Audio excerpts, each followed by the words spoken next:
Here we are at the Palm Harbor Museum in the it's the children's room, and we have now made it the room where we have on exhibit some beautiful panels that bring the history of Faith Mission Children's Home to light for our community. And we hope that the exhibit will just be here for years and years to come. It was our great good fortune to have this meetup today, and we are very grateful to Betty Bredemeyer Huffman, who is here, coming from out of state. And Betty is the daughter of Margaret Markert Bredemeyer and the daughter of August Bredemeyer. And we'll get into some of the reason why that's important in just a moment. We also have with us Helen Hodges Fuller, who grew up at Faith Mission, and also her close cohort, Arthur Pete Stokes. And for today, it's okay to call you Art, and that's his Art, and Helen. And he's Pete to you, so it's fine if you call him Pete. And Betty, thank you so much for the three of you for being here with us at the. Oh, and I'm Terry Fortner, a volunteer for the Palm Harbor Museum, and it was my greatest honor to get to meet and work with you, as well as Ed Markert, to produce this exhibit. And you have brought things to us, and without you, each one of you, we could not have had this wonderful culmination. So welcome and thank you for visiting with us today. There are many miracle stories associated with the Faith Mission Children's Home. And it does seem miraculous to me that we have this opportunity to meet with you today. So, Betty, I wanted to start with you perhaps because your mother, Margaret, was one of the founders of Faith Mission. I'm going to pass this over, and could you tell us a little bit about your mother, please? Sure. Well, I remember my mother telling about her nursing. She was the nurse of the babies when they first started in Crystal Beach. And she took a correspondence course and got her nursing degree, and so she is in the video with the white uniform and the white cap. That's Margaret. And she worked with them, with her parents and with Irene when they first began and until she married. And then we would just come back and visit when we lived in Chicago, and then we moved back to Florida, and then my father took over in place. Irene couldn't manage everything alone anymore, so he came over, and he and my mother took over the work, and it then became a retirement community. So that was one of the most fascinating things to find out, is that once the children's home was in fact closed down, and that's a story that our exhibit helps to explain, that the work and all the investment that people had made in it continued on to provide a place of respite for visitors who needed a place to live, elder people who needed a place to live. And your father was the founding minister for the Crystal Beach Community Church. right, And so your family came to live in Crystal Beach in about what year? 1957. Very good. And by that time, you were at an age where, did you get to meet, is that when you met Helen and Art? Oh, we knew them all the years we knew them all the years we came down to visit too. And and then after we moved down, we were together more often. Very nice. Well, thank you. And then you did mention, go ahead and say your grandparents' names, and then the siblings, your uncles, and your Right. aunt. My grandparents were Fred and Cora Margaret, and their children were Irene, my mother Margaret, Edwin, that's Ed's father, and Earl. But Earl was never down here. I think he was married by then and lived in Georgia, so he wasn't part of the mission. But what else was I supposed to I say? think that was good. He yeah. was the architect of the church. Oh, that's right. That's true. That's right. He was the architect of the church. What became obvious to me in the research was that every single member of the Margaret family did something very helpful Right. and very important, Yeah, even that's if they true. weren't right there all the time. But certainly the people that were there all the time were doing an immense amount of work. Right. Well, now we thank you, Betty, and we'll be getting back to something that you brought with you today in a moment. Oh, yes, I forget. And but now we want to turn our attention for a moment to Helen. And Helen and Art were both brought to Faith Mission in their infancy. So, Helen, were you told the story of how you came to live at Faith Mission? Would you retell that for us, please? Well, I was told that I was born in Georgia, but to get into the home, some lady got on a train in Georgia and brought me to Crystal Beach Depot. We used to have a little depot there, and I guess Dottie or somebody met him at the depot and brought this little bundle to the orphanage. And I was about 13 days old. And is that a somewhat typical story about one way that the children came to live at the orphanage? I presume so when you say Pete. I would think so. We want to hear Pete now. Yeah, Art, what story do you have to tell about how you came? Let's see, I'll finish. Well, they found me floating in the Gulf, which of course. Yeah. Yes, someone put you in a basket of bulrushes. Little Moses here. Yeah. No, I was born in St. Pete, and my interesting that my nickname would be Pete. I never thought of that because it was always based on Peter Pan. Yeah, not St. Pete. But Yeah, but my mother's mother said, "Put this child away," and I guess they did some research, and I guess the time frame differs. Dottie says weeks, and according to some of the things my mother said, it wasn't weeks because she wouldn't be feeding me baby food at 3 weeks. But I wound up at Faith Mission, and just by extrapolating what might have transpired because of what happened over the years, there must have been an arrangement for my mother to send money for piano lessons or whatever else every now and then to make sure she stayed somewhat in touch with Faith Mission. And that's where I grew up. Actually, that became my home. And even when I went to live with my mother and her new husband, stepfather, cool man,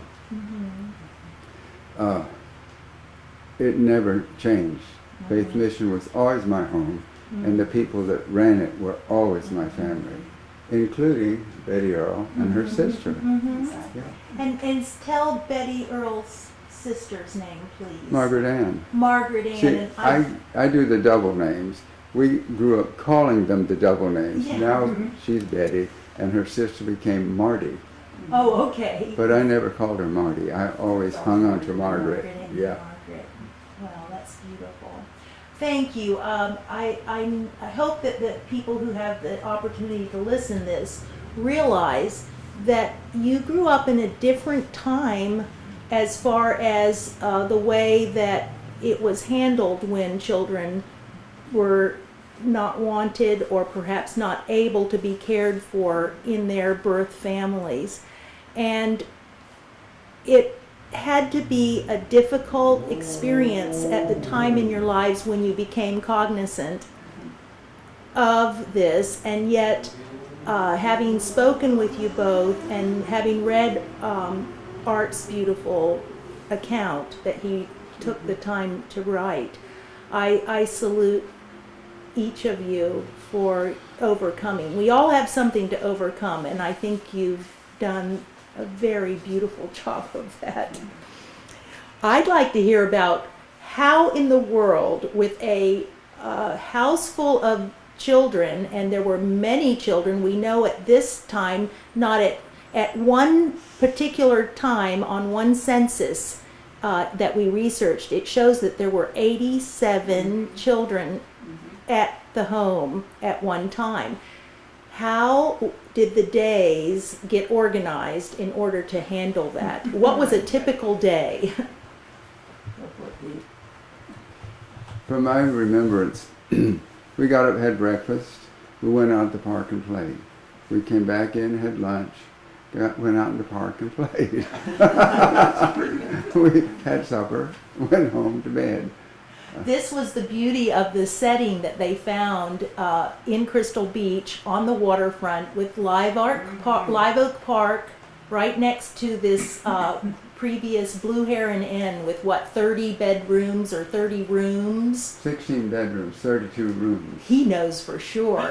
32 rooms total. Yes, Wow. And 16 bedrooms. And then pretty soon, yes. But on the sun porch, which was the whole width of the building, it was like a nursery with all the little babies' beds and so forth. And we're there looking out in the park, watching the older kids play, and we should be out there playing. wait Right. for the day. We also had little pots by our bed, and you had to go potty. You get up and go on that little job, so to that bathroom. Yeah, I know that was necessary. Wasn't It was. No, this is all part of what people want to know. You know, it's a curiosity because I felt like my hands were full with 2 children when I was raising them. Well, that sun porch was full of babies. That's a small, but they were that style, but they were the baby crib type things that we were all in, and it was a nice porch. Well, in the video it shows it. Show you there. Yeah, Yeah. and there's pictures. Yeah, that's not it, but yeah. Well, somewhere. This is good. We'll be able to put some of the pictures into this video while we're editing it. Okay, was So- actually wrong. You You- didn't say anything wrong. I don't think we need any more bathroom stuff, though. I don't know. Oh, we might want to know the details. No, Oh, but I can tell you some things if you want to. Never mind. well, how do you remember who was doing the laundry? Who was taking care of the mending? Who was doing the cooking? Well, I can tell you, I did a lot of laundry. I did a lot of mangling the boys' shirts, and I did a lot of cooking. And I remember carrying As to make starch at the meat. Get that out of my face. You brothers and sisters behave. I should have sat between you. At the main building, As would make a big bucket of starch and all this bit, and I'd put on a little red wagon, a wheelbarrow, and that boiling starch, wheel it across the park to go to where your mom and dad lived at that parsonage over there. We had our washing machine and so forth, and we would starch the clothes there, hanging out in the line if it was a pretty day, or if the old man next door was not burning trash. If he was, Aunt Esther introduced herself to him. Okay, enough said. Yes, I've heard about Yeah, right. the formidable Aunt Yeah. Esther, But as that's far as just, called her. that's part of the laundry business and so forth. There's other stories. We don't You know, yes, it does sound like you were intimately involved in helping to do the laundry. So the children when you lived there, We all had our chores to do. you did, and I know Pete or Art, you were given the job of helping with the maintenance and the outdoor work. Basically, I took care of the lawns, It's a big job. and I started that about age 12. There were acres of it. It took 6 days a week to do it. Wow. We're all in stunned silence just to think of it. I couldn't believe it. We had lawnmowers, but here I was, a Push lawnmowers. 12-year-old. Push lawnmowers. Well, there was a push lawnmower, but we actually had an electric and a gasoline. Ooh, But they that's wouldn't trust me the way they wouldn't trust me with the fishing poles, not poles, rod and reel. So I fished with a pole, and I thought, I don't understand this. Why do I have to? Anyway, they started me off with what we call a joy boy. It's one of those swing blades. I think that's what they were called. And I couldn't even get the church done in a week. Can I feel your muscles? Yeah. Oh, he's got muscles. Yeah, that's where they came from. But eventually they let me, seeing that I wasn't going to get it done, they put me first on the electric, which cut better than the gasoline, and then the gasoline. But it was an endless job. And there was more than one building too. Oh, yes. You know, it wasn't all just the hotel. Oh, It no. was- I did the church, I did Papa's cottage, Daughter's cottage, the inn, and the camp. That's Papa's cottage, Daughter's cottage, the inn, and the camp. and the camp, which was a large It was. facility. But there wouldn't have been too many sand spurs left in the cut because as a form of being disciplined, we had to pull sand spurs, and I pulled a lot. Does that say something about this little twinkle I see in your eye? Were you slightly mischievous at times? I was bad. Oh, never. She was just naughty. Oh. Remember. Well, let's talk about a minute about the part that music played at Faith Mission. So maybe Betty, you would tell us about your mother and her sister and your grandfather and your grandmother's talent with instruments. and Yeah, they music. all played an instrument, and my grandmother played the mandolin and the violin. My mother played the violin, and Irene played the piano and cello, and Ed played the violin. I don't know if anybody played a brass instrument. But anyhow, my grandfather knew all these instruments, and they taught the children until they had an orchestra, and so that they had a lot of instruments. Well, they became renowned in our county for their children's orchestra. And it's my understanding they would have Sunday afternoon concerts. And little programs where And- we did recitations as well as the music. I'm a purple pansy, nodding to and fro, smiling to the boys and girls as off to school they go. Very fun. Yeah. That's what you Which would be very, very adorable when this little child gets up and recites She's all this. dressed up like a little purple pansy. That's okay. And Art, when did you what's your first memory of discovering music? Because I do understand, I've heard Helen play, and she can play beautifully, but I understand this became your career in life. This is your Basically. passion. You heard him play at the house. I was standing in line for lunch. We stood from the living room into the double doors that led into the dining room. And we stood in line according to our age groups. And I was in the Envoys group. That meant the youth center. The Inn, The the Inn. INN, Yeah. yes.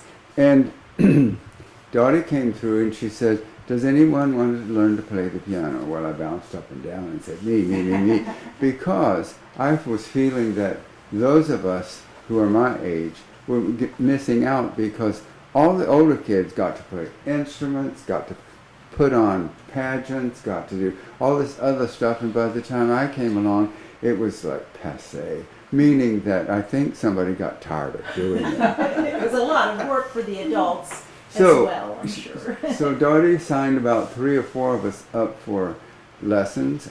Dottie was my first teacher. We're talking about Irene.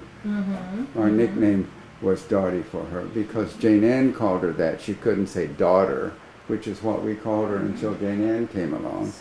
And she was the last child. So the rest of us picked it up and always called her Dottie from that point on. She was my first piano teacher. Then she took to bed with heart condition. I don't know what it was, but it lasted a while, so they found other teachers for her. So I studied from age 9. There was a skip because I had a teacher who swore in my lesson. He said, "Damn." And I ratted on him, and he was a good teacher. And so I didn't have any lessons for a while. Then I studied with Mrs. Goss in Dunedin. Dunedin people will remember her. She was a violinist and a pianist, and she took on lots of students in the area. And then when I went to school, I just continued studied music. I told them I wanted to do music and art. They said, you can't do two arts. You have to do a music and a solid, or an art and solid. And I said, well, I'm colorblind, so I'll do music. I'm sure they didn't think I was going to make it, but I did. We went to the School of Music in Clearwater too, remember? We did what? The School of Music in Clearwater. Yeah, that's where he said, damn. Ooh. It's got the mouthwash And, on. and they made me stop, and I thought, oh, I blew that Well, one. that's a lesson we all have to learn. Sometimes Yes. it's just we keep certain Yeah. information to ourselves, but we don't always know that the first time. Well, we congratulate you because we have heard your beautiful recordings, and Thank we know that you make it sound like, oh, it was just, I just did it, but it takes a lot of work. And he played on the video, right? Yeah. Have a beautiful soundtrack on the Faith Mission video arts. Oh, and art, was it primarily hymns and like traditional classical music, or were you sometimes playing popular music of the day? I never was exposed to popular music, so consequently I didn't think about it, and we didn't listen to the radio much, so we weren't listening, and there wasn't any TV to throw popular music at us, so I studied classical music. I didn't study hymnology, I studied classical music, and anything else that came from a background in classical music. Right. Okay. Well, that makes sense, and it goes with the flavor of the children's home. They were, I mean, a program that they would give on a typical Sunday afternoon would be classical music and hymns. Probably. Probably. Helen, do you have any particular memory of any special holiday celebrations? Well, there was always Christmas, which was wonderful, and we had chairs lined up in the dining hall. The tables were pulled back, and they had all the great big circle. You remember that, Pete? Of course I do. Circle of chairs, and they would. Well, Eddie was not fun with because he was the Uncle Edwin's son, and of course he was not one of the orphans. And they were putting all the gifts on the chairs and all this bit. We tried to get him to tell us what was going on. He wouldn't. But anyway, back to the story. On Christmas morning, or I guess it's Christmas morning, we were in line and went down to the dining hall and were able to select our chair, which had your name on it. You could almost see the chairs. They were so loaded down with gifts. I mean, on top, underneath, around, and so forth. So we all sat there and started in our gifts, and we were allowed to go out in the park. We got out in the park and we had a gift exchange. We really did, you know. I like that, you know, and so we had big Christmases. We really did. So Christmas was definitely a big holiday. It was, and then there was Easter. If we can go to that, and remember the Easter baskets? You wouldn't, because you didn't get one. I do remember Do the you? Easter baskets. Some yeah. organization would make Easter baskets out of oatmeal boxes. And you know, they would cut them in half and wrap them around with the Crepe paper, and make crepe ruffles paper. and little Petals. handles. Oh, they were wonderful. It's on that video that we flowers. can't find. And they'd have them lined up on the porch, and then we'd walk out there and pick up our basket and then run out in the park and start eating all our goodies. They were beautiful baskets. And I have to say, one year, the surprise was that in every Easter basket was a brand new candy, M&Ms. Every basket had tons of M&Ms in it. From that day to this, that's been like one of the favorite candies. And you remember when it all started. Oh. Those baskets were beautiful. Oh, how sweet. Well, I am wondering, with so many children and adults, because there were many adults living there, was there ever a birthday celebration, or would have that just been too much to, oh, he has a memory, I can tell. My earliest remembrance of a birthday it was my birthday. I don't know if they sang to me or what, but I was given a large sugar cookie with a candle in it. And I don't remember blowing the candle out, but I think the thing I wasn't really happy about is I had to share it. We had to break it in half, and I had to give half of the cookie away to somebody else's birthday was somewhere in the same vicinity. You were a child after all. I don't blame you. We want the whole entire cookie to ourselves. And they had the cupcakes.